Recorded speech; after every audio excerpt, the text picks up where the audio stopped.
مرادی تو تا دیروز بچه همدان بودی، الان مشکل برات پیش آمده شدی بچه ارسین یعنی کرماشان.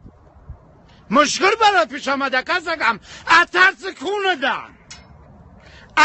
کونه ده کسگم. هر کس بخواد برای لک و لرو کن کرد کرماشا بکنه ننشه میگم، بیادبی نمیکنم، فقط ننشه میگم. در ضمن بخوای زیاد بلند پروازی بکنی به ناموسم پراد قیشی میکنم. خروسای محله دانه است بزنن کونت.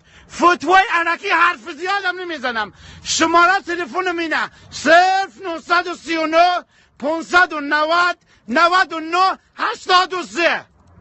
هر کس بخواد برای بچه های لک و لر رو کرد کرماشا رو داری بکنه نه